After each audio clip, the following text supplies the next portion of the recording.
नमस्कार दोस्तों, स्वागत है आपका हमारे चैनल पर। आज की कहानी है एक ऐसी नेता की जिसे उनके ही देश ने मौत की सज़ा सुनाई, लेकिन उन्होंने हार नहीं मानी। जी हाँ, हम बात कर रहे हैं बांग्लादेश की पूर्व प्रधानमंत्री शेख हसीना की। बात 2024 अगस्त की है। बांग्लादेश में छात्रों का एक विशाल आंदोलन उठ खड़ा हुआ। ये आंदोलन सरकारी नौकरियों में आरक्षण के खिलाफ शुरू हुआ था, लेकिन जल्द ही ये शेख हसीना की सरकार के खिलाफ एक बड़े जन आंदोलन में बदल गया। हसीना बांग्लादेश की सबसे लंबे समय तक प्रधानमंत्री रही, 2009 से लेकर 2024 तक, यानी पूरे 15 साल वे सत्ता में रहीं। लेकिन जब विरोध का तूफान आया तो हसीना को देश छोड़ना पड़ा। वे किन हालातों और किस तरीके से भारत आईं, ये बातें आपको पता हैं। भारत आने के बाद वे यहीं हैं। हालांकि बीच बीच में वे बांग्लादेश के हालात पर बयान देती रही हैं। हसीना के जाने के बाद बांग्लादेश में अंतरिम सरकार बनी और फिर शुरू हुआ मुकदमों का दौर।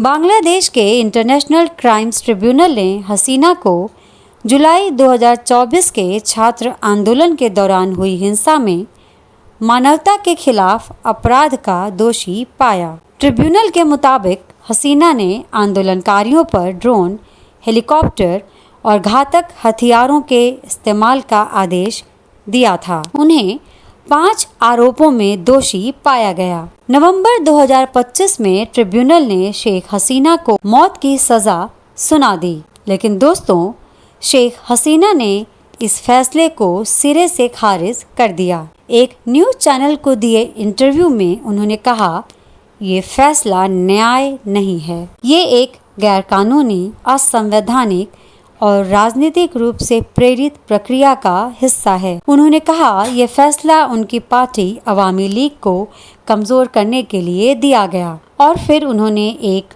बड़ा ऐलान किया, हर बाधा और हर साजिश को पार करते हुए मैं इस साल अपने देश वापस लौटूंगी। अब सवाल उठता है, क्या भारत उन्हें वापस बांग्लादेश भेजेगा?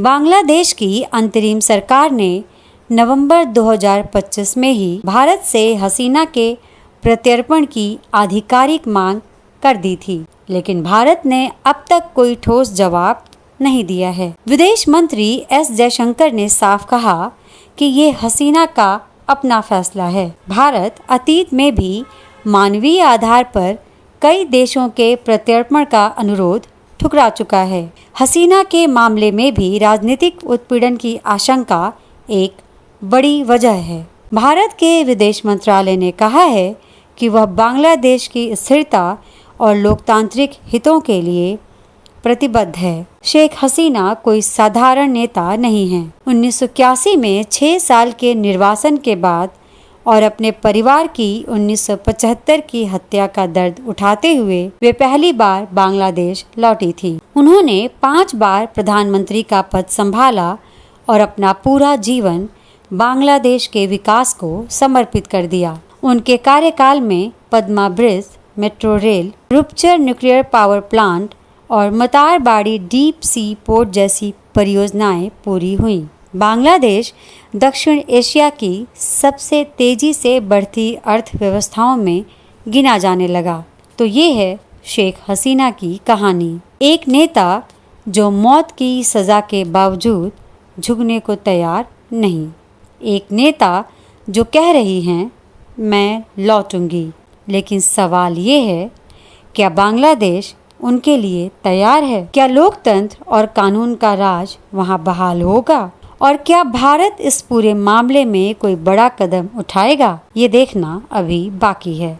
अगर ये वीडियो आपको अच्छी लगी तो लाइक करें, शेयर करें और हमारे चैनल को सब्सक्राइब करना न भूलें। कमेंट में बताइए आपको क्या लगता है, क्या शेख हसीना सच में वापस लौट पाएंगी? मिलते हैं अगले वीडियो में। जय हिंद।